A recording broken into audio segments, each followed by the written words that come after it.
episode of the Council of Fire, the House of the Dragon after show brought to you by Agents of Fandom. As always, I am one of your hosts, TJ, aka Fat Thor, and joining me are my two co-hosts, Zen and Caesar from the Listen 3000 podcast.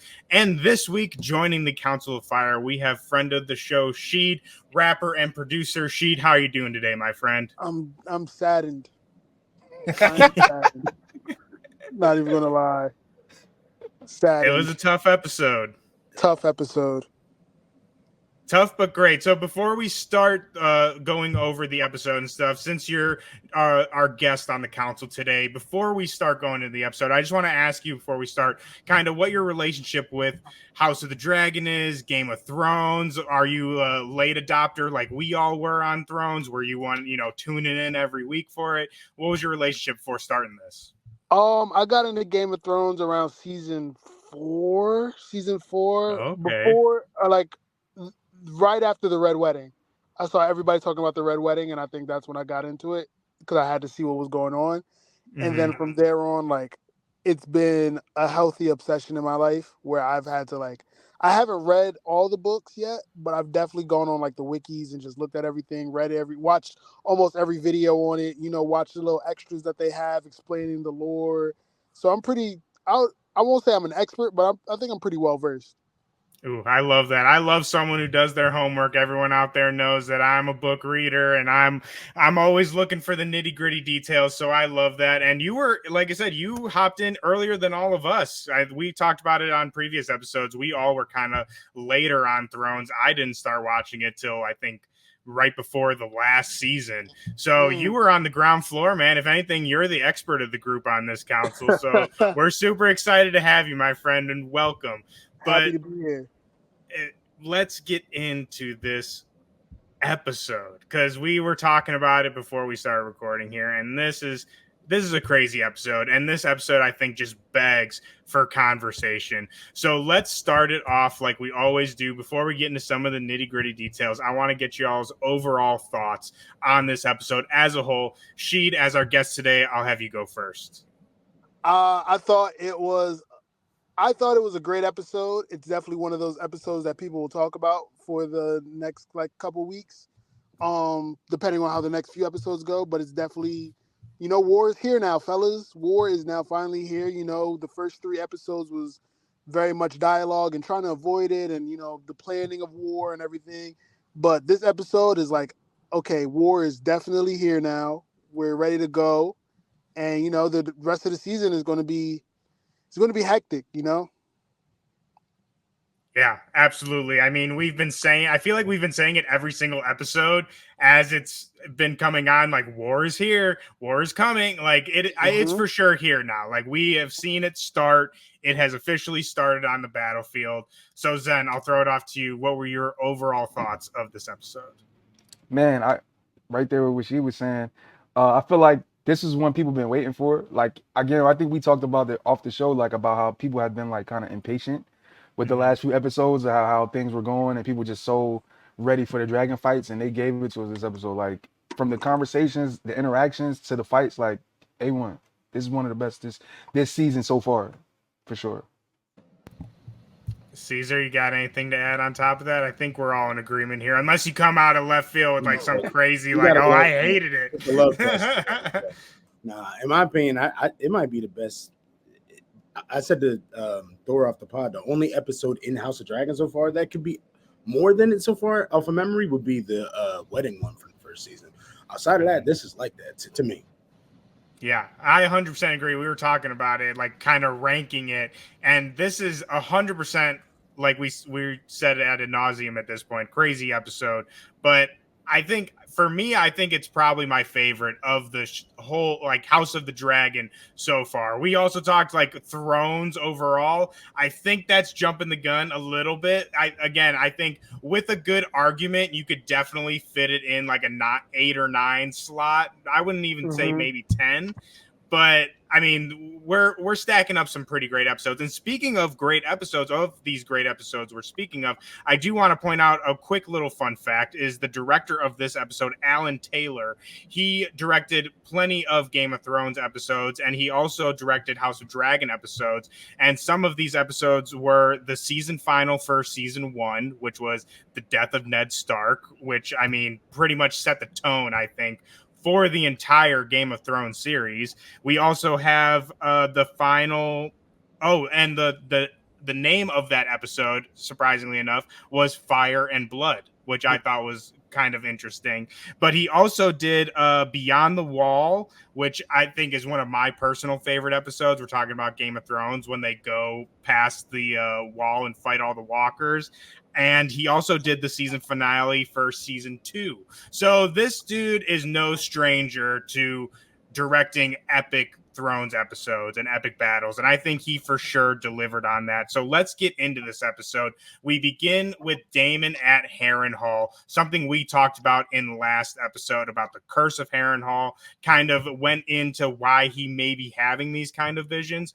But we see he has another one, and he sees young Rhaenyra once again. We get another cameo from Millie Alcock, and this one does not. I mean, the first one was creepy, but this one is even creepier, I think, where he, basically cuts off her head and she's speaking to him in Valerian and like all these riddles. And it's just craziness. It's craziness. We're in Harrenhal. It's kind of what you expect. But Caesar, I'll throw it off to you first. What did you think of seeing Daemon still having these visions? What do you think that they mean? What's going on here?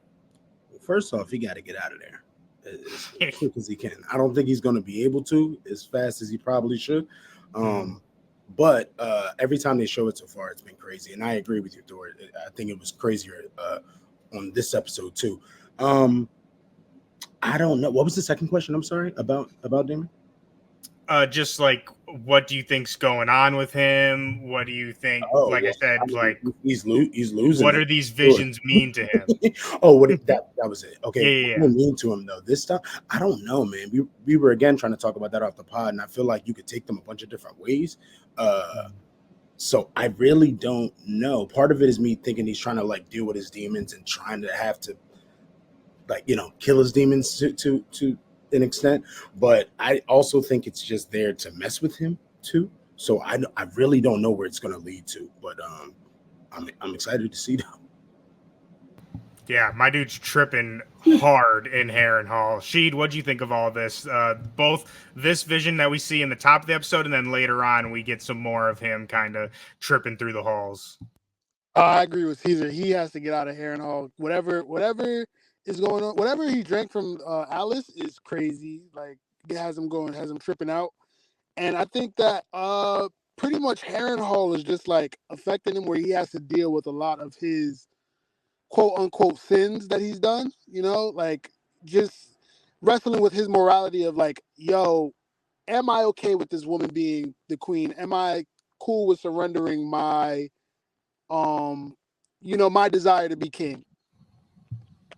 Yeah, and that's something that we kind of talked about a little bit again before. We got to stop talking so much before we start recording because we talk about so much good stuff. But for me, this was kind of the first time that I really kind of considered that he wants the throne for himself, and is kind of just using Rhaenyra. Like, we've talked about this on the pod before. While I always acknowledge that Daemon has his own intentions and his own kind of things that he wants, I always felt that he does truly love Rhaenyra. But this vision has me kind of second guessing all of this, because we see here that after he cuts her head off, she looks at him and is like, this is what you've always wanted. And I'm like, okay, well, what does that mean? And then we also get, which I thought was kind of interesting, and again, this is just my conspiracy brain going nuts, but we see him pass by a black goat, or I guess you could call it sheep, or no, not sheep, for sure, goat. But again, maybe what does that mean, right? It's like he's dealing with some, like, Harrenhal is unlocking some kind of like subconscious fears in Daemon that are resulting in these visions. And I find that very fascinating. I don't think anything is by accident that is either said or seen in these visions. And another thing I wanted to point out is we get a shout of a raven, which ends up being just the whatever his name is, the Strong, Lord Strong of the house, was just talking to him, but she says something about a raven. And we've talked before about the symbolisms of ravens in Thrones, both the original series and in House of Dragon. So Zen, what did you think of these visions that Daemon is having? And then we'll talk a little bit about Alice Rivers, because Caesar had a great point about that as well. Man, I feel like he's tripping off the shrooms right now. It's something in the air. It's something in the air at Harrenhal, and like he's like just piggyback when everybody else said, like he's kind of dealing with himself right now.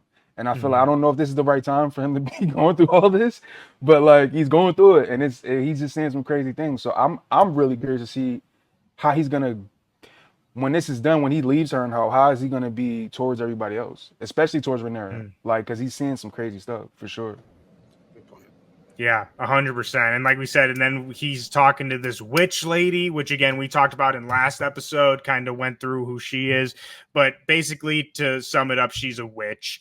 And she's whispering to him, saying some crazy stuff. And like I said, Caesar, you had a really great read on this too, when she's kind of telling him like, oh, well, what are you even doing here? Like, you're just chilling here while everyone else is at war, right? Oh, you right. Going back to sorry, I didn't know you were throwing it to me. I apologize. But no, I just thought that it was her implying that, you know, I guess in trying to take the throne for himself potentially, right? I know that a few episodes ago when he had that fight with Rhaenyra, when he then left, and that's went to Harrenhal, obviously. But when that happened, that was the first time that I thought, oh, he could potentially on his own just try to do, you know, try to go his own way and state his own claim. But now, like going off of you, Thor, yeah, I mean, they're kind of doubling down on it with her calling him out. So I don't know if he's still going to do it though because of that. You know what I mean? Like because of all of this he's going through. So that's what we just got to see. Yeah. Then what do you think? Do you got anything else on the Alice Rivers and like this whole him whispering with this witch and like she said, this crazy ass potion she gives him? Like what the hell was up with that? I'm curious, like, even get your thoughts. Like, where do you think she stands? Like, I don't. Is she coming at him from a malicious place, or is it like she just messing with him because he's there, or is it like, is she trying to like enlighten him? Like, I don't really know her motivation for what she's doing because. You peeped the way she was talking to him. She was like, "Oh, you had an argument with Rhaenyra. It's like, yo, how do you know this information? Now you're Yeah, giving him drinks true. and drugs, and like, it's like, what is your aim? What is going on here? Like, I'm confused, but I'm intrigued. Yeah, and she's like we talked about, she's a very mysterious character in the book that it doesn't really say much about her. So the show is really kind of free to do whatever. Like she can kind of fill any role in this show because, like I said, she's not really in the book much. But I do want to bring up really quickly because I just think it's a really great shout from our friend Jam over at the alternate timeline. He brought up, which I'm not sure if he made this connection, but it made the connection in my brain. But he brought up the lady from the original Game of Thrones series. I forget her name, but she has like the red necklace, the witch lady, Melisandre? like Melisandre, right? Melisandre, yes. yeah. Melisandre, yes. What if she's like part of the same kind of coven or whatever you would that Melisandre was? Because we remember in the original Throne, Melisandre's like super freaking old when she doesn't have that necklace on. So I thought I don't know if that is anything or will be anything, but I thought that was really great. So shout out to Jam for that, for putting me on that thought path. But Sheet, throwing it back to you. It sounds like your audio's back working. Do you got anything else about Alice Rivers? Yeah, no, I don't. I'm not really familiar with Alice Rivers. Nothing really stuck out to me. I think that she's not a new character, but I don't think her role was as defined as it is in the stories. I may be wrong on that, and I'm sure somebody will correct me, but I'm not familiar with her. No, yeah, that's exactly what we were just talking about. Is like she's a very mysterious character, like that's not really talked about much in the books. So, is there anything you think like a role that she could be playing here that again isn't in the books? Because again, we see she obviously has an interest in Daemon. Without giving it away, I think that she's going to play more of like him steering him into not caring about the throne as much. Like I think she's more of that, not moral compass, but like that moral, like I don't even want to use the word angel to describe a witch, but like it's kind of just like she's going to be pointing him to where he eventually doesn't care about the throne, and he kind of just wants Okay. to live out his days, you know? I like I that. like that kind of like a conscience kind of thing, Right.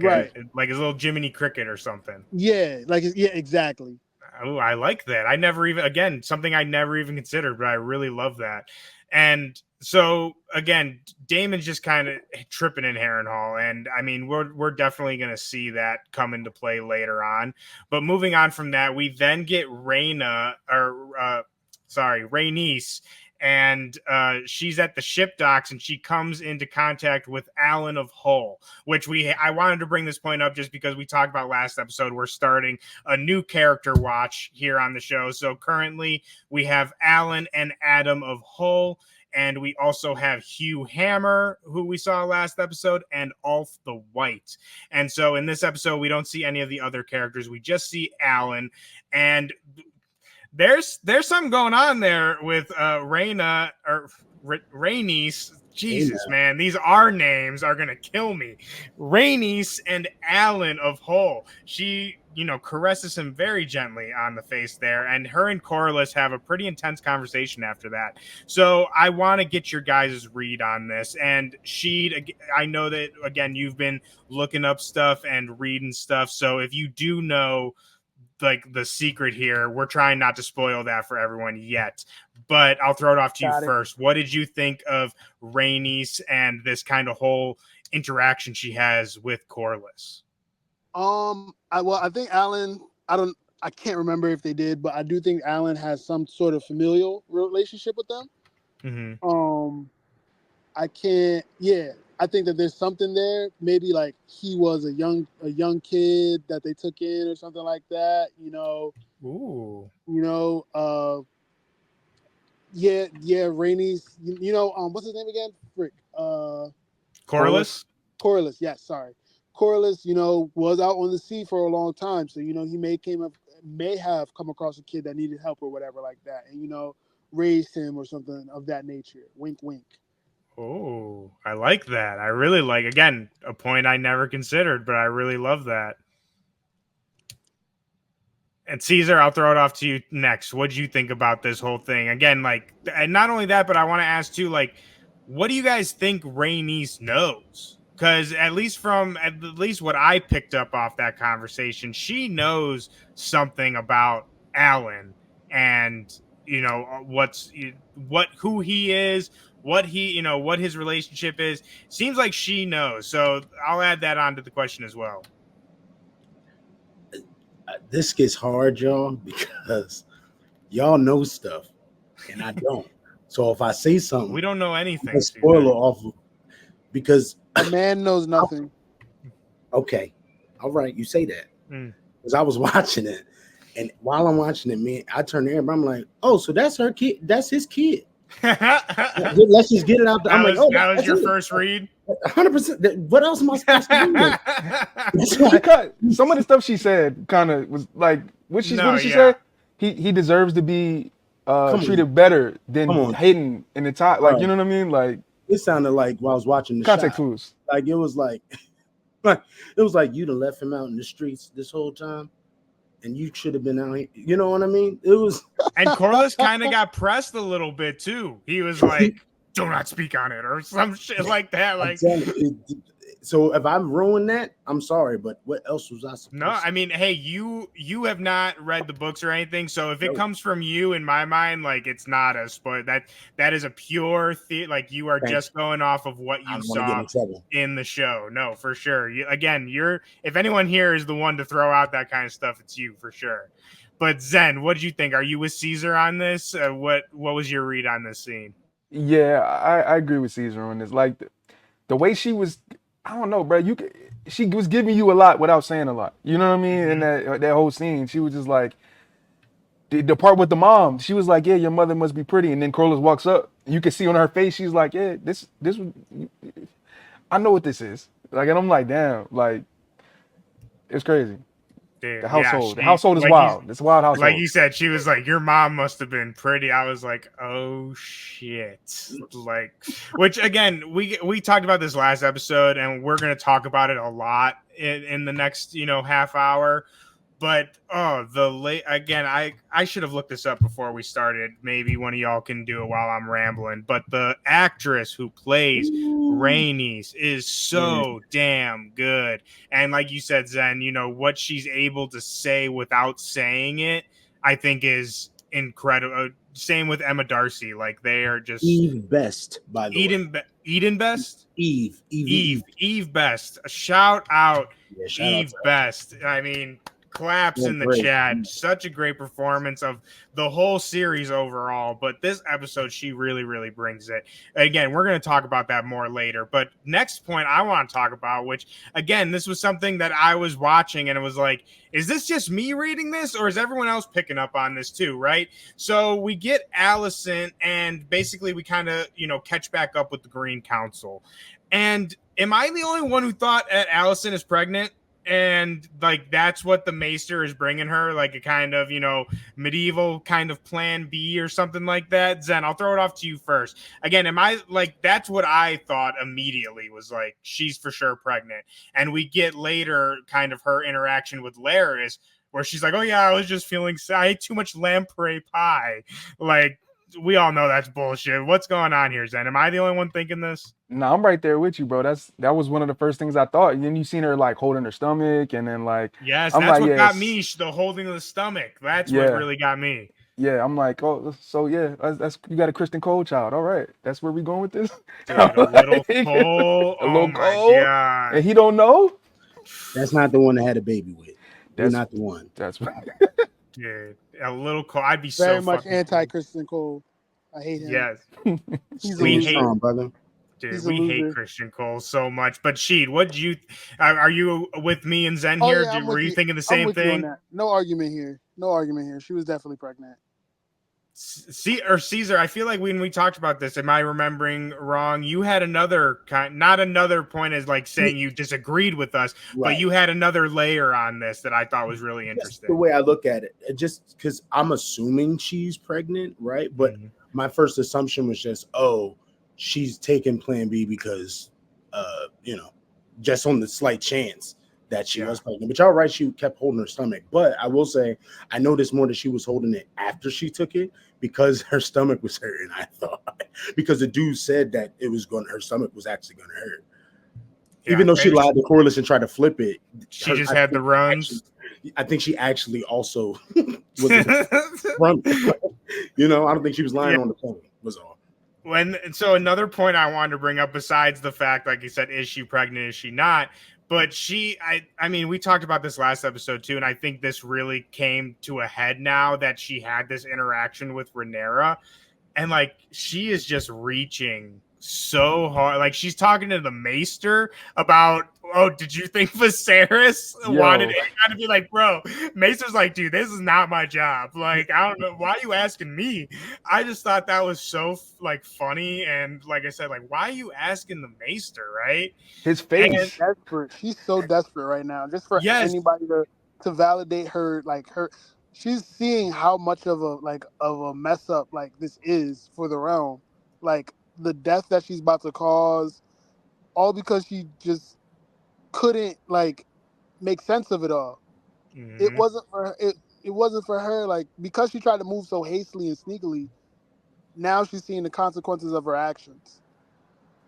100%. That's a great read on it. I cannot agree. I could not agree more. And like we said, we're not big fans of Allison here, but I mean, she's been through a lot of stuff. So you can I can understand why she's reaching so hard. Like you said, she's just looking for any kind of validation, like that she can to, validate her claim. But something else I thought was really interesting too about this scene, which is just a very small point.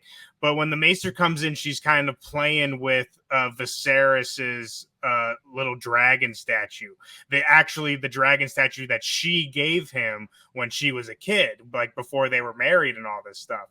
And when the maester comes in, it falls and it breaks. And I just thought that was like a very kind of clever way of showing. We talked about this, I think, episode 1 was Blood and Cheese, right? Yep. In episode 1, when Aegon is breaking Viserys's kind of model of the city, and I said like it kind of symbolizes the breaking of his peace. And we see excuse me, Rhaenyra says later on like he had 80 years of peace, right? So to me, her playing with that dragon and breaking it was again another symbolism of Alicent and the Greens kind of tearing this piece apart, literally breaking the piece, his legacy that he leaves. Because I mean, again, not only is his legacy as king, but you could look at that model as like a physical legacy that he left behind. And now Alicent and Aegon have both destroyed that.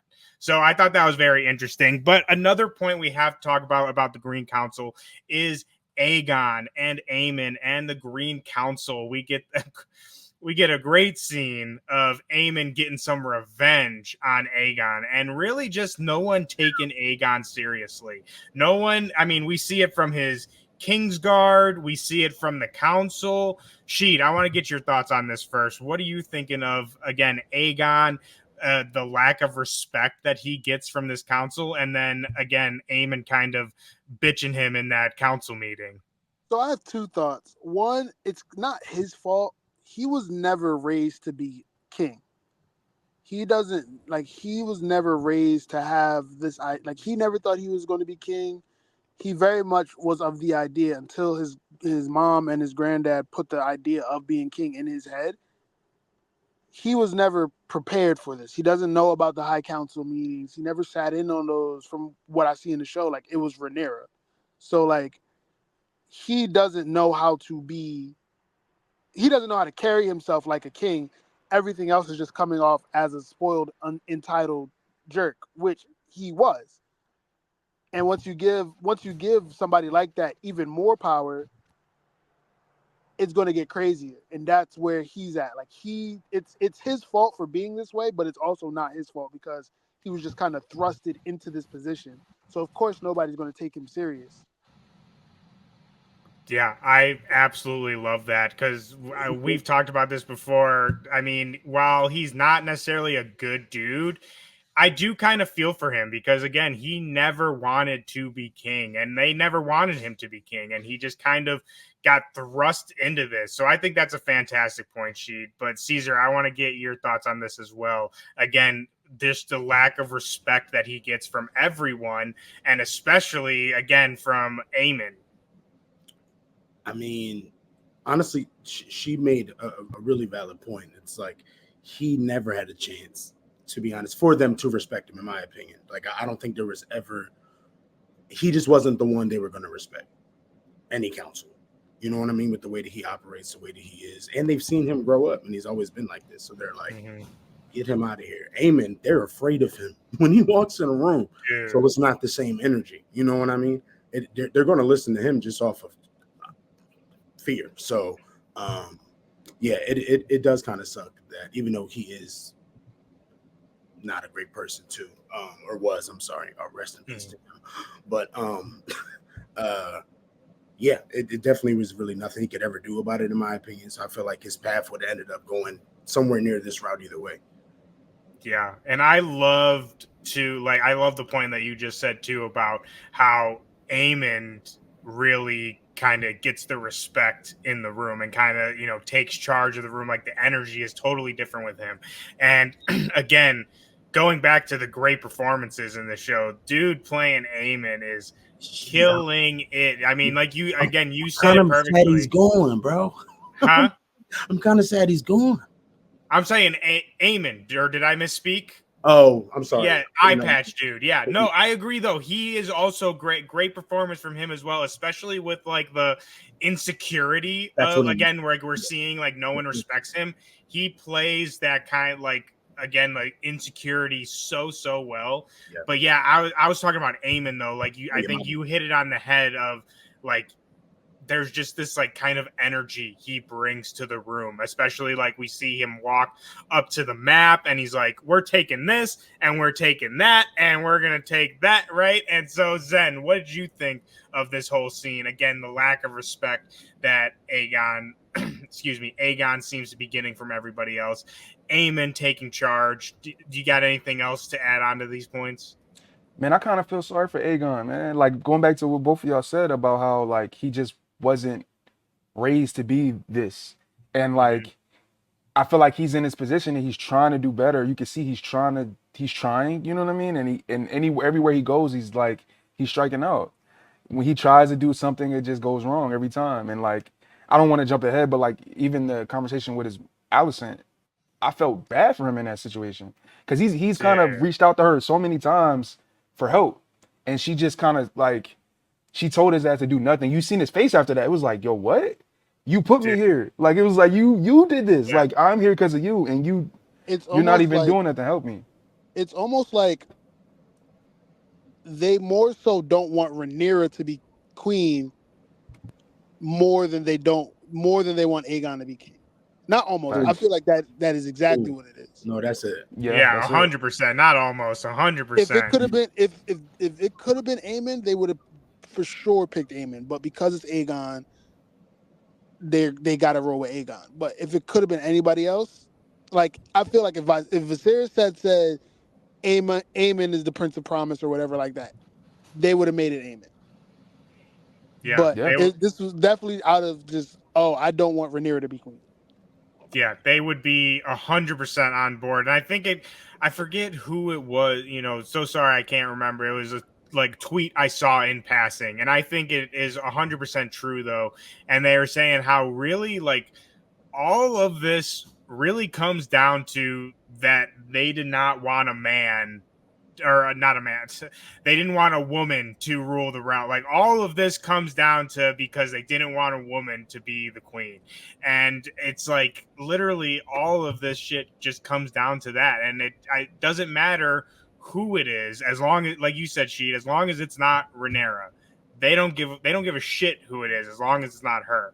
And again, I even put this in the notes because I want to talk about this. Alicent is such a shitty mom. Like she is the worst mother I think ever. I think even if you do like Alicent and like your team green, you cannot deny like she is the worst mom. Helena comes to her and all she wants to talk about is her and Christian Cole. Aegon comes to her and she's like, what now, Aegon? Like she literally rolled her eyes when he like came in the room. She was like, who's doing this? Like I'm like, are you serious right now? Again, like you said, she walked out the room when he was crying. Like that was it for me. That was exactly yes. And now she actually confronts him, and again, she's rolling her eyes, and she's just like, what do you want? Like you said, you put me here. What the hell do you mean? Like I just like she's just such a bad mom. It like it pisses me off so much. Like I said, of the many things that make me mad about Alicent, that I think is her worst like sin, I think you could say. That's why I almost wish she wasn't as good as an actress. Like, yes, I mean, again, yes, she be smoking it, so I'm like entertained, but I'm like, you suck though. Like she almost make you miss Cersei. Low key. All right, you doing a little like that. Hey, there's one thing you can say about Cersei. She love them kids. Her kids. She love them damn kids. Bro, yeah, she did everything for those kids. So I mean, you love them kids though. You're right. That's right. She will kill for her kids. Bro, she blew up that entire sept for our boy Tommen, like of Tommen of all people. So again, you can say what we want about Cersei, but she loves her kids. I don't think you can say the same of Alicent. I don't even think like she loves them. Honestly, like I don't even like. I'm honestly second guessing that now. But I do think that she loves Helena. I don't know, man. Maybe she just feels sorry for Helena. I don't know. Yeah, that's it. I think Zen's on it. She just feels sorry for her. Fair. That's fair. That's fair. But then we get, so one of my favorite parts of this episode, anytime our one true queen is on the screen, Rhaenyra returns to the council. And I just love anytime Emma Darcy is on screen. They are just such a good actor.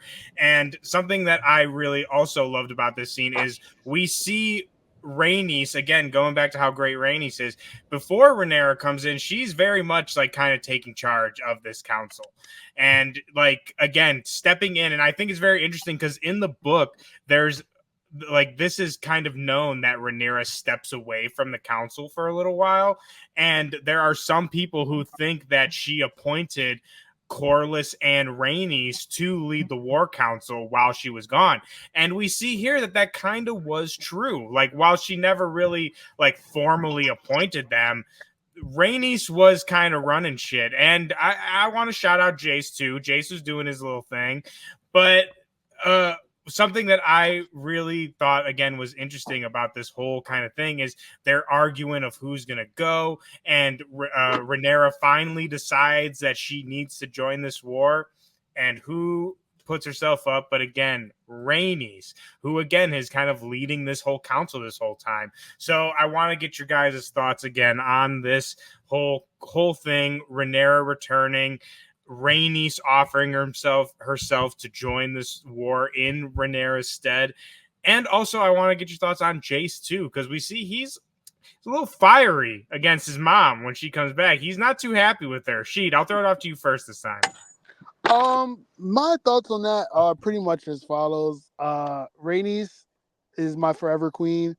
And Jace, I understand his passion. He just lost his brother, and they're technically losing the war. Like, even though they have Harrenhal, I mean, it doesn't really count for much right now. So I understand his passion of wanting to do everything, and or not just to get out there, to feel like he can do something, like to avenge his brother, to get something going, like just anything.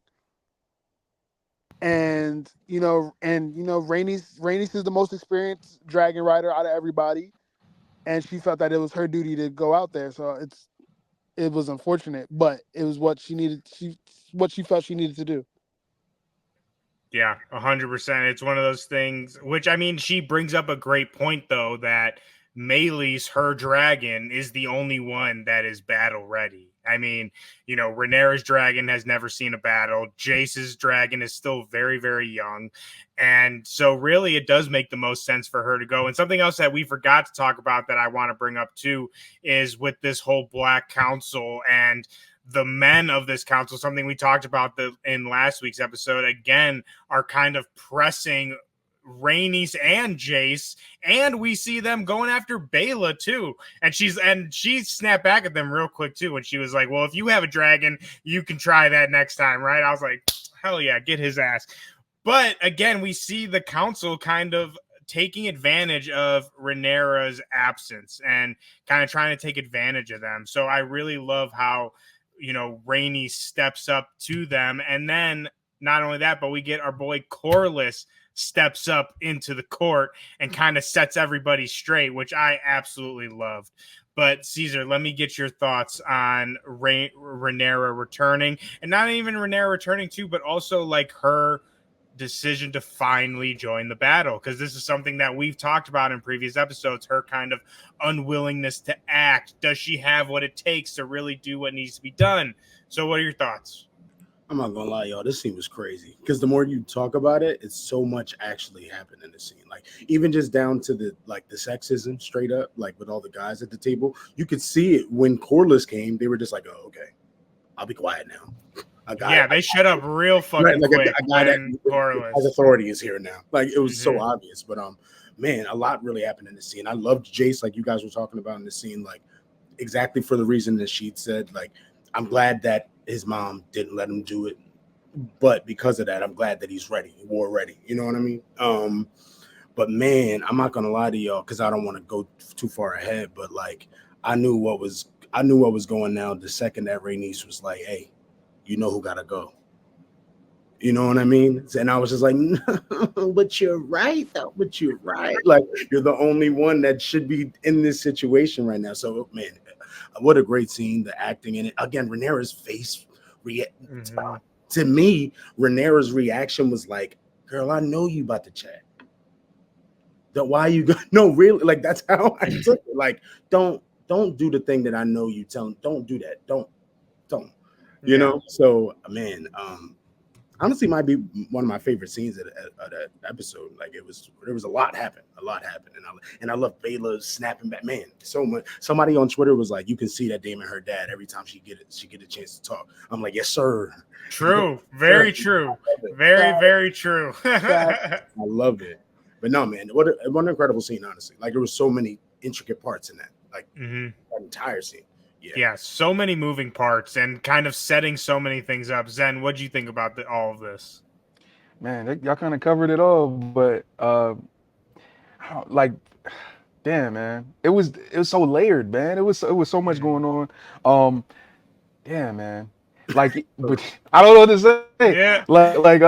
Like Jay snapping at Rhaenyra when she's coming back. I thought that was interesting because again, I feel like she sidelined him so long. Like ever since she lost the one son, like she's like, yo, I'm not losing another one. Like you're gonna play the background until I guess you can't no more. You know what I mean? Dude, And Jace is over this shit. He was super speaking of over it. rolling the eyes. My man was rolling his eyes hard. I forget what she said, but he was literally like, seriously, like come on, like he is ready to jump in this fucking battle. Like he has been ready. And I think Zen, you bring up a great point though. Like because of Lucerys's death, she's purposely sidelining him. And again, kind of a point I didn't really consider, but that's totally why he's so pissed at mommy, right? Because he wants to join the fight, especially after his brother. I'm sure he wants to get his own revenge. I mean, everyone else is getting theirs, right? Why can't Jace get his?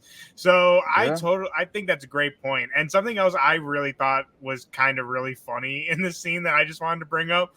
But we see I forget her name too, the white worm, but Miseria, however you say her Yeah. name. I thought it was so funny how she was like hiding in the shadows, like behind the council, just like peering out. I'm like, girl, you're in the council. Like, why are you in the like? Why are you creeping around the corner? She's from the streets, Thor. She's from the It's I streets. her guess, She's not brand. used yeah. to I this life. mean, She's not used to old It's her habits brand. die hard. Yeah, it's too many stone walls. It's not enough. It's too much for But her. I just thought that was so funny the way they showed her like peering off again. I'm like, everyone knows you're here now. Like you don't have to hide any. Like I get you're the like. I just really felt like the show was like, remember, she's the master of whispers, right? Like she's mysterious. It's like, okay, I get that, right? But I thought that was really funny the way that they had her in there like that. But Oh, wait, real excuse me. quick. Can I say something before we Yes, get off this topic? please, I did please. want to You got say anything else? I feel like with the way that Rhaenyra finally was, even the way that she spoke about it, like everything that she said, I feel like it confirmed one of our theories that she was playing the long game. Like she was waiting to get everything that she needed to get Yes. information wise. She even said that, right? Like she was literally like, yo, I know I had to go talk to her to confirm Mhm. it was like that, and it was like that. So let's go kill him. Like basically was the Yeah. conversation. So I thought that was cool that we got to confirm that our queen is, you know what I mean? Yes. She was waiting it out. She was trying to figure some things out. You know? Yep, that's a great point. I'm so glad that you brought that up because again, that was a major topic of discussion in our previous episodes of, is she playing a long game? Is she just kind of, pussyfooting around? But 100%, at least in my mind, we get confirmation here. Like you said, she's playing the long game. She says, I actually wrote this down because I thought it was good. She says, 80 years of peace my father held. I needed to know that there was no other way to peace before going forward. So she did it. She crossed her T's, dotted her I's. She knows Allison is not folding. So again, war begins, which brings us perfectly to kind of the first big battle of this war, and definitely the first big battle of this season. And man, what a battle. I mean, we've been talking about how great this episode is, and this is kind of what we've all been alluding to and talking about this whole time. And we get the Battle of Rooks Rest, and we get Rhaenys entering in the battlefield, which armored out. And also I noticed too, which I'm not sure where she got this, if she had this. I mean, I guess she is a princess, so like princesses wear crowns, but she's wearing a crown, which I freaking loved, because for our fans out there that know, she is also known as the queen who never was. She was actually passed over by Viserys to be the queen. So another reason why her and Rhaenyra are so kind of close. Their stories very much align with each other. So the fact that she comes into battle wearing a crown, I thought was just very, very fitting. But before we get into some nitty gritty details, again, just kind of your overall thoughts. Rhaenys entering this battle, burning down the greens, but we see that Cole kind of has tricks up his sleeve. So, Caesar, I'll throw it off to you first, because it looks like you're dying to say something over there about our It queen ain't who even never that, brother. was. I could shut up. I'm about to get emotional. I'm just R.I.P. to Rainey's first off. Shout out Dude. to, because again, I just knew what was going to go down when she made that look at Rhaenyra, and Rhaenyra looked back at her like, "Stop! Like, don't do that." You know. So for me, watching the scene, man, like, I don't know. It was just so dope to get. I don't know. You just felt like you were back in Thrones, first off, because you might be right. This might be the first big battle we had in the whole series. No, am I tripping? We had the battle of the Stepstones with Right, the with the crab crabs, right? feeder. That was a Yeah, but battle. that, Yeah, yeah, I would say battle, I think, is a strong word for that. exactly. So, like, for me, I felt like I was right back, like watching, and you kind of could tell why they picked this director again for this specific episode too, with the shots as well. Oh my god, there were so many amazing shots in it. But Yes. I don't know, bro. There was so many crazy things. I'll try to quick make it faster for you. I thought it was crazy. We know we can't stand Cole over here. We're gonna stay on his grave. I knew that his plan was going to work out just because of them not being ready. I was like, actually, y'all, I know that y'all mad at him, but damn, it might just be because of the timing. Like he was just, it was a better move. It was the best plan because of the timing. You know what I mean? But man, and then when Daemon just pulled up, like there were so many things you could say. When the dragon just slowly, and he's like, no, not yet. I'm like, all right, this is crazy. Yeah, and there's some specific points that we'll for sure get more into, but Yeah, I right. mean, I don't want to go too far. yeah, I mean, it's just I loved it. Like I think I agree with you too. It really felt like, oh, we're back, right? Like again, we talked about all the other episodes. We really enjoyed the other episodes, but this like especially when Rhaenys came down with the dragon again, it was just like, ooh, that's that shit I was looking for, right? And I can understand people's criticism of the first couple episodes being a little slower. So it was just like, okay, we're for everyone, like we're here right now, baby, right? Sheed, what did you think of the beginning of this battle? Again, Rhaenys coming down, rain and fire on the greens. What were you like us? It Were you felt thinking Thrones is back? I don't know if I was thinking Thrones was back, but it felt like a nod. It gave me that same feeling that when like Daenerys came down on Jamie and them in that Yeah, one episode, the Battle of the Gold Road. the same thing. Yeah. That's what it kind of just took me back to, man. Like, and that's kind of just that feeling of like, okay, these. So maybe in a way Thrones is back, but like it was just like this is what Game of Thrones needs to feel like again. Because the first couple episodes were slow, but like again, the dialogue and the acting is what is very much a part of the show. So, but yeah, this definitely felt like a nod back to the old feeling of that Game of Thrones used to give. Yeah, 100%. And I totally felt the same vibes. I forget what episode that is, but I want to say it's like the first episode that Daenerys rides her dragon, at least into battle. Like the first time she actually comes into battle. Yeah, it's the first time like you really see Drogon as like his adult. Not, I don't even think he's an adult, but like his battle size of like where he could really take it. Yeah, and I think the parallels there are totally intentional. Where, like you said, because we're kind of in a very similar situation here. But Zen, what did you think about Rhaenys entering this battle and just kind of like the beginning part before we get to the kind of major meat of this battle? Just again, the kind of main feelings.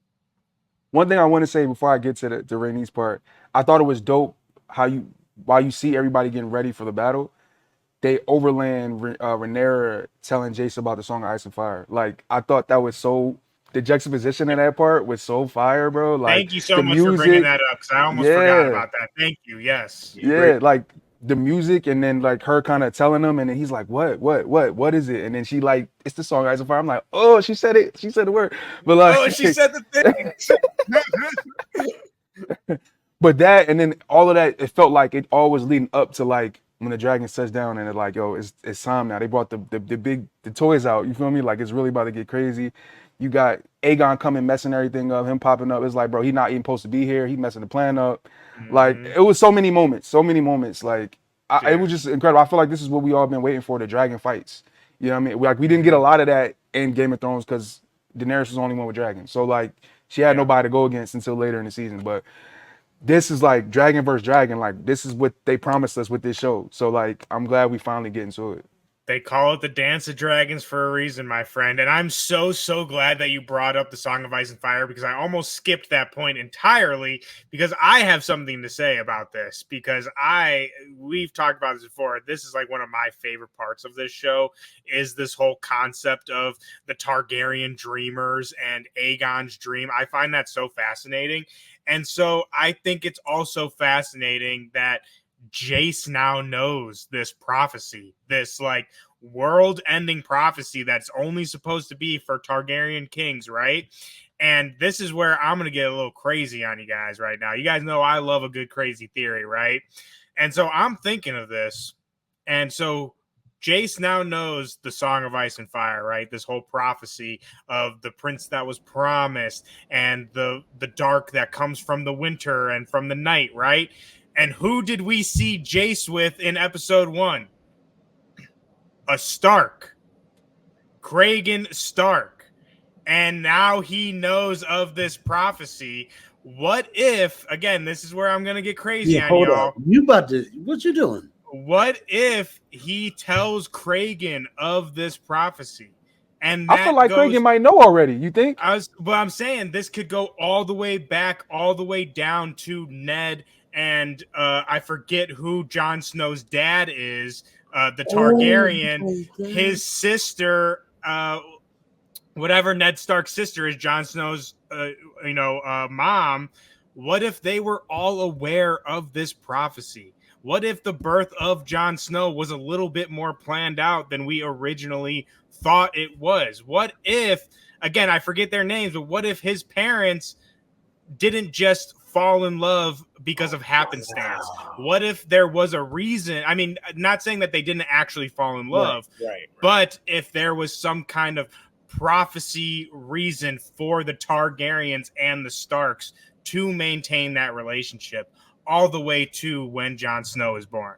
And again, I know that's a little crazy and that's a little out there, I like it. but I'm running with it now. it's I like, like it too. why What it introduce is? this into the show if you're not going to connect it, right? Like, in my mind, this has to connect in some form or fashion to the original Thrones. So having Jace now know that, I feel like could be the missing link to getting us into, like I said, the Starks, them being aware of this prophecy, because there's still a lot of unknown stuff with, again, I can't remember their names, but Jon Snow's parents and like how that all went down, what Ned Stark agreed to, you know what I mean? Like, what did he promise his sister to actually do with Jon Snow, right? You want to know why I'm even going to double stand on your take is because remember you were bringing up the dragon eggs and how everyone thought it was Daenerys, but you were like in the book they literally changed that because that doesn't make sense. It seems like they would do that's like the same kind of realm, like writing that into it Yeah. to make sense. So I mean, Hey, like I said, this is just my crazy theory. This is just my brain going nuts, but that's immediately what I thought of when she told Jace that. But whether or not all of that is true, I think, again, just him knowing that definitely opens some very interesting doors. Again, whether or not all of that comes out to play or not. But back to the main kind of meat of this episode, like we talked about, Rhaenys joins the battle. Then we get Aemon joins, or not Aemon, Aegon joins the battle at behest of everybody else. Nobody wants him there, but he's like, fuck it, I gotta prove myself. So he rides in on his dragon. And you kind of mentioned this, Caesar, but we see Aemon is there with Vhagar, but he holds back for a minute. So before we get to the big dragon fight, we're closing in on an hour here, so I'll make it very quickly. But just your guys' thoughts. Why do you guys think that Aemon was holding back at first? Do you think he was, being strategic? I'll say what I think first to kind of get the conversation going. I think he was getting revenge on Aegon, because of what he did to him in the brothel. Not just in the brothel, but his whole life. He's been, bullying him. We saw when they were kids, he bullied him. So I think he purposely was holding back to see if Meleys would fuck him up, which she did. And, let him, sweat it out a little bit. I think that was like very purposeful. He was getting revenge. But Sheet, I'll throw it off to you first. What do you think of Aemon holding back Vhagar at first? Aemon hates his brother and wants him dead. Yeah, perfectly said. That's pretty it. That's pretty much it. Aemon does not like his brother, doesn't care for him at all, which is great because like in the book it's completely different. So like not completely different, but like they changed the motivations kind of. Not saying that Aemon and Aegon are best of friends in the book, but this was a planned attack for both of them to be there. So to change it into something where this is more about Aegon's insecurities, and then Aemon pretty much, weaponizing that to, not only get rid of his brother, but weaken the other dragon as well. Pretty smart on his end. Pretty smart.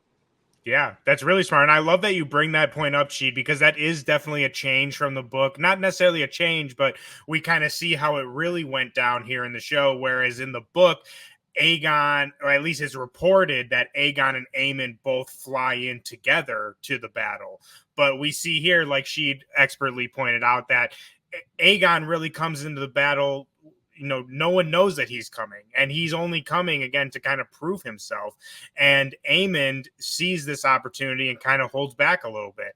And so Zen, did I already go to you on this? On Nah, Aemon? not yet. And what do you think, man? What are your thoughts? Why is Aemon holding back? You agree with us? Is he getting revenge, or do you think it's a little bit more like a strategic kind of thing? See, yeah, I kind of lean towards strategic when I first seen him do it, because I seen him look up. You can see him. You see Sunfire flying through, and he's like, "All right, this isn't supposed to be happening, but I'm gonna just relax real quick. Let's see what happens." So like, now that y'all pointed out that it could be him kind of being, having a little hate on his brother, I could see that. I definitely could see that. And then seeing Cole's face too, like seeing Cole's face when he seen Sunfire pull up was priceless, because he's like, "Yo, this is what we planned. We didn't plan this." Shit. Yeah, like I said, I think for sure Aemon is getting revenge, and I think we also see that. So I mean, dragon fight goes off. Which I want to bring up too. I thought we talked about how there's some beautiful shots in this episode. I really, really loved how they did the fight choreography between the dragons. I thought that was so cool. It kind of reminded me of like eagles. Have you ever seen like eagles fighting where they like lock talons and they like come towards the ground? It kind of reminded me of that, which I just thought was very cool, because it's like, yeah, how the fuck do dragons fight, right? I mean, it's like you think in your head, but imagine like someone came to you and is like, you have to actually make like two dragons fight each other. Like, how do they fight each other? And I thought the way they approached that in this episode was really interesting. With, again, like we see Meleys and Sunfire kind of lock talons together, and they're just like breathing fire at each other as they're like rolling towards the ground. So I thought that was so cool. But we also see that Aemon, when he joins the battle, to Sheet's point, he just wants his brother dead, I think, because he just burns both of them. Like, Dracarys, boom, and you see Aegon's face like, oh, what? Literally right in the crossfire. So, I mean, this all culminates, again, crazy dragon fight, but then ultimately it ends with our queen who never was, unfortunately, does succumb to Vhagar. And that brings Aemon is 2 for 2 now. He is 2 for 2 on the Black Council. He's killed Viserys, and now he's killed Rhaenys. So my man he's definitely leading in the body count of this war. How is that big ass dragon so stealthy? Dude, right? Like, That's I literally stealthy. wrote in there stealth attack from Vhagar, just like he did on Viserys. But like you said, that big motherfucker, how is he sneaking up on everybody? Yeah, like she was flying over the castle. How did she not see the big ass dragon? I have no idea. But Sheet, I'll throw it off to you first. What are your thoughts on just this whole thing? Again, the dragon fights, Aemon firing at Aegon, Rhaenys ultimately falling in battle. And not only that, but Rhaenys, we talked about it in the chat a little bit, she stood it down to the very end. I mean, she stood on business. Like, I feel like, take it away. I feel like, well, okay, so there's a couple things to touch on. Mm-hmm. I feel like Aemon is clearly proven himself to really be focused on battle, and he's done a lot of training to master Vhagar and just get him under control. And like they have a really good bond as far as battling goes. That's a great point because we do see him tell, like, he's like, "Not now, Vhagar," and he's like, now, "Okay," and he like literally like plops on the ground like a dog. Right. So I feel that that's great. The choreography between the dragon fights is amazing. I can't really say I agree 100% with the eagle fight situation. That's a great analogy. Rhaenys dying hurts, man. It's a big L for the Blacks, man. Big L for Team Black. It hurts. It sucks to see. But Vhagar is going to be a hard kill. That's a over 300-year-old dragon, man. Like you got to figure something out. And he has a great rider. She has a great rider. Sorry. But yeah, Rhaenyra has a lot to figure out on her side of things, man. Without spoiling, she has a lot to figure out.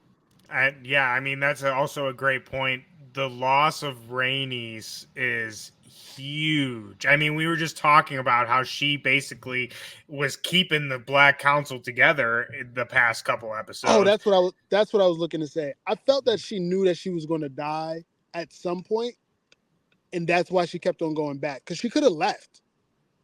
Yeah, like she could have just chalked it up. She could have went back to the council and be like, "Yo, I just, Aegon got taken out. Like, he might be dead." And that could have changed their whole strategy of everything.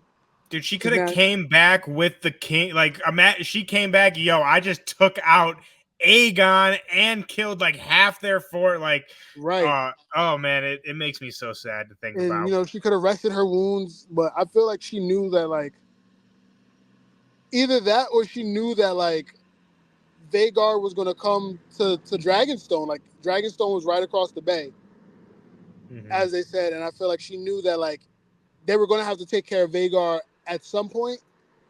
So she might as well try to get it in because she's the more experienced rider out of the two. But Vhagar's just big as fuck. Yeah, I mean, that's a great point.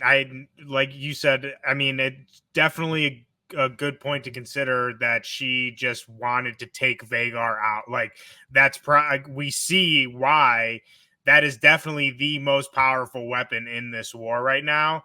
But I don't know, the way I read it was just like, Captain goes down with the ship, right? Like, she was not gonna leave that battlefield until she did what she needed to do, and if that meant she was gonna die, that meant she was gonna die.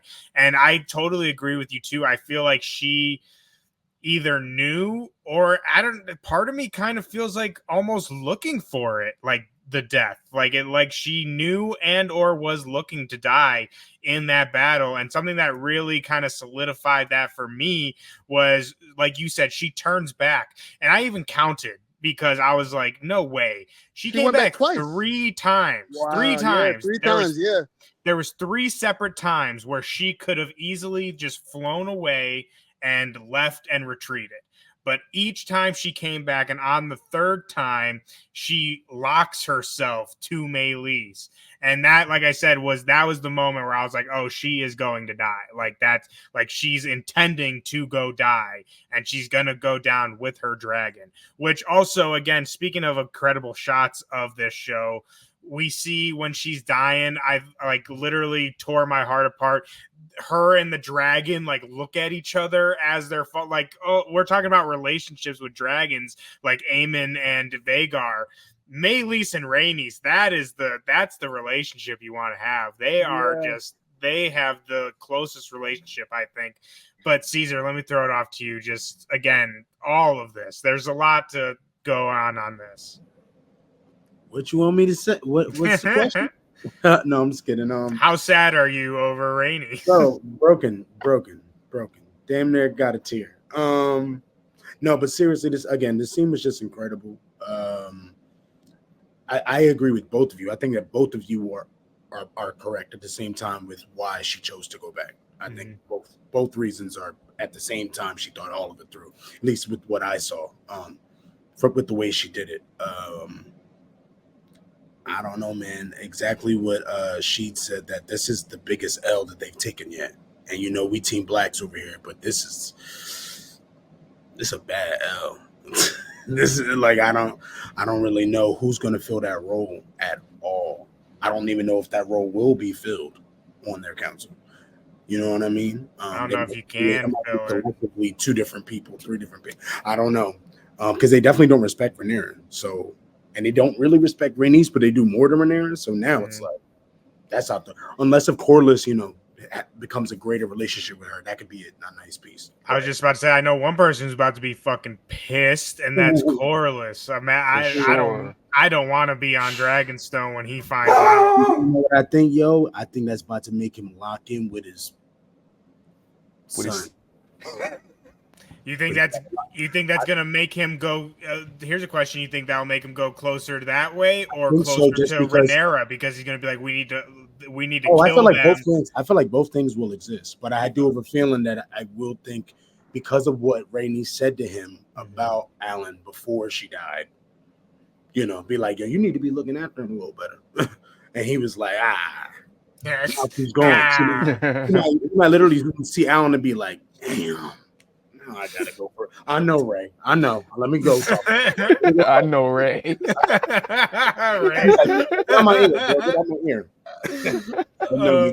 But yeah, I got not much else to say, because the episode, I mean, that scene was incredible, and the shots in it, especially that one where she looks at her dragon. Man, yeah. Oh my god, when Meraxes looks back at her. It was such a face of like, I'm sorry. Yeah. Like, it was so sad. It was like, oh my god, I'm sorry that we have to die here. Like, yes. How the hell they give so much emotion to a CGI dragon is what I want to know. Like, right? Jesus, man. Who's the mocap actor on that dragon, right? But Zen, do you got anything to add on top of all that? Again, like the dragon battle, Rhaenys ultimately falling to her death, any of that? Man, I was yelling at my TV the whole time, like, no, you can go back. Leave now. Yes. I kept saying too, I was like, leave. I knew it was happening. I read the book. I knew it was happening, and I just kept going like, just leave, please. I thought they were about to change. I thought this was about to be a change. I was like, oh, I was hoping it was gonna be. I was hoping, but she's leaving. Oh, okay, cool. They're about to go in a completely different direction. No, they did not. Yeah, they did not. It felt like they was dragging it a little bit, not in a bad way, but it's just like, bro, like, come on, man. Right. It's Stop giving all these damn chances. chances. Like they were teasing us. It was like they were like, oh, she's leaving. She's coming back. For all you book readers, she's leaving. And then Vhagar came out of nowhere with that final bite, bro. Oh, he keeps doing that. Nobody. Like you said, it's like, how is he sneaking up on so many people? It's crazy. It's freaking dinosaur, and he's surprise attacking everyone. But something I really want to, before we get to the very end of this episode, because I think there's a couple major questions I want to ask you guys before we get off of here. But I loved Rhaenys, and Eve Best, who plays her, did a phenomenal job. I am we know, like, you should expect death in Game of Thrones, right? Like, never get attached to anyone really, but this one really sucks. Like, I'm really upset that she's not going to be in the show anymore. And I found these in the book, and I think this kind of just encapsulates Rhaenys perfectly. So I wanted to bring this up. But in the book, they remember her. It says the queen who never was, the queen who never was, lived fearlessly and died amidst blood and fire. And I think that just kind of encapsulates her perfectly. So I wanted to bring that up. And it also said, too, that Princess Rhaenys made no attempt to flee. And with a glad cry and a crack of her whip, she turned Meleys towards her foes. So even history remembers her as being the real one up until the very, very end. So I think that the show did a perfect job encapsulating that for her character and giving her such a great send-off. But at the end of this, all the battle kind of, dies off. Unfortunately, Christian Cole lives, which it's like everyone else around you dies, and you have to, like, the fire. He slept through the whole battle. He slept through the whole thing. So annoying. But then we see the aftermath, and we see Sunfire is gasping for life, but is still alive. And we see Aegon lying next to Sunfire. And before that, we also see Aemond, which I think Aemond's going for 3. And he was about to finish the job there. So I want to get your guys' thoughts. And the episode just kind of ends there with Aegon next to Sunfire, Cole and Aemond kind of standing over him. And they kind of just, episode ends there. So I want to ask you guys, first off, is Aegon dead? Do you guys think Aegon is dead? And second question, do you think Aemond was going to finish the job before Cole showed up? Zen, I'll throw it off to you first. Yes, I think Aemond was about to take him out. Like you said, he was about to go for 3. Yeah. And like Cole was like, yo, hey, what are you doing over there? My lord. Like, relax. But I don't think Aegon is dead. But I do think he regrets taking the dragon out that day for sure, because that was wild. And I thought it was interesting how Sunfire kind of was like holding him low key, like kind of like, you know what I mean? If you look at it that way, like. I have to go back and look at that. Yeah, man, it was like trying to protect him a little bit. But I think when we see him next episode, or if we see him next episode, he gonna look a little wild, because I think he got lit up a little bit. For sure. Sheed, I know that you have been looking stuff up, so you know the answer to this. So I'll skip past that. But what do you think of Aemond? Again, do you think he was going for 3 on there? Like we talked about, he wants him dead. He was going for 3. There's no question about it. Yeah, for sure. That's what I mean. Immediately, and he tried to be so slick with it too, and he was like, "Oh nope, just going in my little sheath here. Don't worry." Yeah, he does not like his brother. Yeah, his brother's a douche.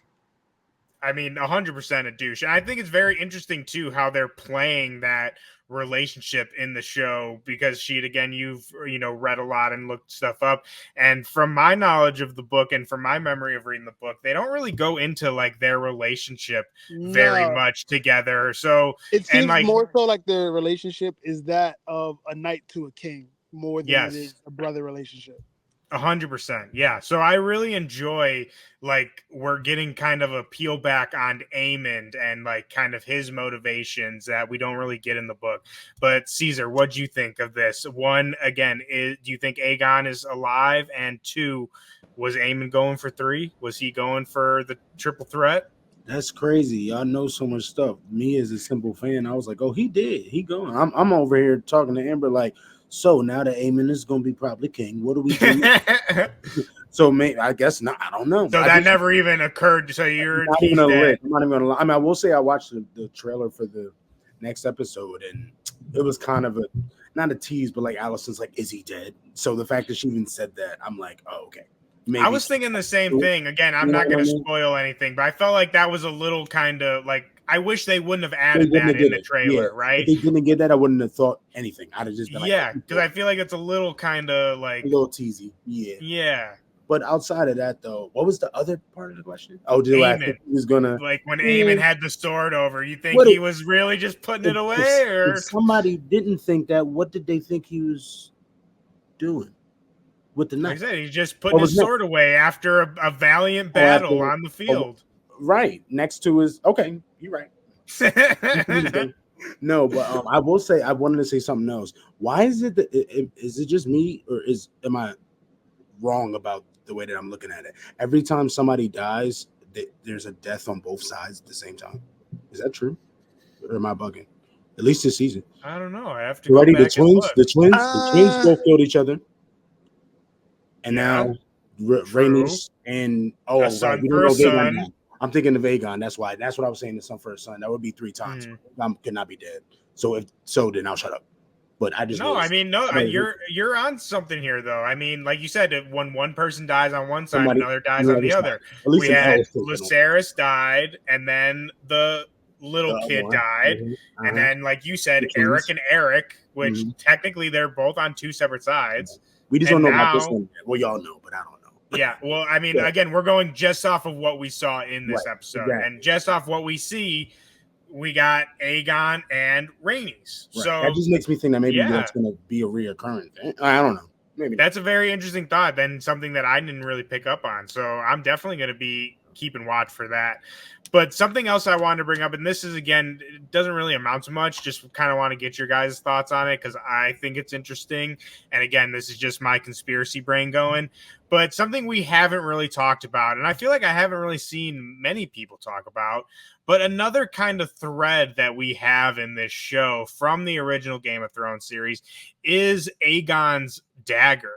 And we know that as the cat paw dagger from the original Game of Thrones series, the dagger that was used to try and kill Bran, that kind of set everything off, and eventually is used to kill the Night King from Arya Stark. And so we originally see this knife is given to Rhaenyra, and then that knife is then passed to Aegon because he was king. But we see at the end of this episode that Aemon now has that knife. And the cat paw knife has now gone to Aemon, which, again, I don't really know what that means, but I feel like at least to me, that's very interesting. So I just wanted to ask, do you guys have any thoughts on that? Like, do you think that dagger could be coming into play? Because, again, not only is that the dagger to eventually kill the Night King, which we were just talking about, the Song of Ice and Fire and this whole prophecy, how that comes into play, but it's also Valyrian steel, which we know from the original Game of Thrones series is kind of hard to come by after the days of Valyria. So again, it's just a thought that I had and something I think is very interesting. So I just was curious if you guys had any thoughts on that. Sheet, I'll throw it off to you first. I really didn't think much of it, but now that you bring it up, I really have to look into it. It definitely symbolizes something, but I don't think it symbolizes anything with Aemon like being Princess Promise or a king or anything like that. Oh no, yeah. It's definitely something. They got that little theory of the one of the White Walkers being Daemon. So maybe I don't know. What? You said what now? What you say? What? You need to send us some links. Yeah, I'll send you the link. Let's say that's freaking crazy. Yo, yeah, you're gonna leave us with that freaking bombshell, dude? I never heard that one. Yeah, I'm gonna have to look that up. They got a theory. It's kind of weird though. Yeah, I would say that I can already think of a couple holes in that. He was around the tree and stuff. Okay. Wait, remember Thor? You was talking. Okay, the Weirwoods, bro. The Weirwoods might be on this. That would be great. Well, Caesar, you seem blown away by this already. So I'll throw it off to you next. What do you think about this dagger? And like I said, I think I agree with him too. I'm not saying like this is like a symbolism of Aemon is going to be some important prince or anything like that. I'm just kind of tracking where this thing is going because in the original Game of Thrones, it's kind of a mystery in itself of where that knife came from. People say it was Littlefinger. People said it was Tyrion had the knife, like that Littlefinger won it from Tyrion. So like, how did the Lannisters get hold of it? So again, I'm more so just kind of tracking it. But again, do you have any thoughts on this? You can skip it as in. I don't know what's gonna happen. I don't know. I hope it leads us down a trail.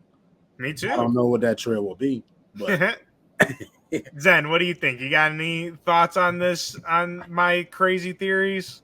I was when he picked up the dagger after that scene. I was looking like, all right, is that what I think it is that he has? I didn't really think nothing of it past that, but I was looking like, all right, that looks like the cat's paw dagger. One thing about Aemon though, he's a very interesting individual.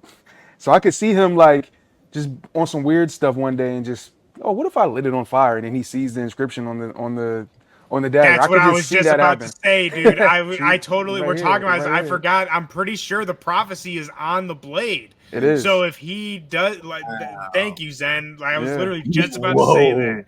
So he could find out this prophecy. And I then could see that. I could see that. we got to stop now. We got to stop. Dude, yeah. I'm That's, like, hold on, is he gonna switch sides? Like, I'm like, all right, hold on. I don't know. yeah, I think that's a perfect place to end it off because I mean that's crazy in itself. I love that, and I mean I feel like we have to go because I think I'm actually. I mean, y'all know I'm Team Black forever. There's nothing that's gonna sway me on my side. But as far as who won this episode, I'll go first. I think I'm gonna have to give it to the Greens this one. As much as I hate to do it. Yeah, the Greens whooped our ass. They This whooped our week, ass. Yeah, for man. sure. Yeah. Oh, we're all in agreement here. Yeah, then no, We, yeah, we yeah, lost. we We agree. lost the major. We're We lost doing the bad, major but we might be down for Yeah. like two more reps. They're gonna have Dude, to do yes. something. Like I said, the loss of Rainey's is very, very tough. So I gotta, as much as I hate to do it, I gotta give it to the Greens on this one. So we're at what is score now? 2-2 then, right? Or one's a tie. Oh yeah, one was a tie. One was a tie. So what? 2-1 and then one tie. Yeah. So we're still up, but that's a big blow. And honestly, though, if we're being for real, the first couple episodes really didn't have any battles, so all those wins were based off of conversations and like attacks. Most Right. So I Nah, think we'll facts. really be winning. It's just like how we weigh the wins. You know what I mean? Yeah, I say that's a strong win for sure. That one win is a strong one for sure. And it's crazy because like it's even crazy that we're siding this way because they literally lost, well, kind of lost Aegon, and like it's like The a king, non-lose the because it's like king. nobody really cares. Like Nobody okay, really yeah, cares, right? who cares? Nobody really cares. Okay, No one gives a shit. Everyone's like, oh, Maylee's. Rainey's, oh my god, like it's like the king though, but yeah, that's cool. But Rainey's like Anyway, yeah. Yo, that's like, honestly, that's a great point, Zen, because we're over here scoring like who won the episode, and immediately, like without hesitation, we all said the Greens because of Rainey's, and like you said, forgetting completely that King Aegon, the king of the Iron Throne, also fell in this battle, and we're all just like, nope, Greens took it because Rainey's died. But Real warrior right there. That's why. That's a real one right there. real it just one. shows you how much. Rest Real in peace, one. Big Ray. Yes, Big R.I.P. The queen that never was, but The queen that always never was in our Big heart. Ray. But that brings us to the end of this episode. Like we said, this was such a great episode. So many things happened, and kind of, I think, scratched that action itch that some people might have been feeling up until this point. So before we get out of here, I just want to thank you guys for tuning in as I do every week. It has been such a fun ride going through these episodes, and it is just heating up, no pun intended, week after week, and it is only going to be getting better. But before we get out of here, I want to thank our incredible guest, Sheed, for joining us today. Thank you so much for joining the council. Thank you for having me. Before we get out of here, I want to throw it off to you really quickly, my friend. Give a second to plug yourself. Let the people know what you got coming. Where can they find you? What's going on in the life of Sheed? Oh man, I got an album dropping very soon, and you can just find me everywhere on I Hate You Sheed, man. I'm everywhere. Oh yeah, make sure you go follow Sheed and keep in tune to the album. It's going to be great. Again, thank you so much for joining us, my friend. It has been so fun, and your insights have been absolutely wonderful. And as always, my wonderful co-hosts Zen and Caesar. Zen, where can the people find you? Man, you can find me at Army ZENN on all socials, and of course, Listen 3000. We'll be back very soon, and then yeah, check us out. Absolutely, Caesar. Where can they find you? at Caesar of Forever, CESAROF4 VR, and at Listen 3000. Yeah. Make sure to go look and subscribe to Listen 3000, and also while you're at it, make sure to like and subscribe this video, and go subscribe to Agents of Fandom on all your social networks for all your entertainment news, and to make sure you do not miss a second of our House of the Dragon coverage. Also, go on over to Agents of Fandom and check out our recap for this latest episode by Agent Adam. He does amazing recaps, and it goes down through all the nitty-gritty of this episode. But that is going to be all we have for you this week. Thank you all for joining us. Once again, hit that like and subscribe if you enjoy this episode, and let us know in the comments, what did you think of this episode? Did this change your guys' side? Are you guys still Team Green, or are you Team Black? Let us know below, and we will see you guys all next week.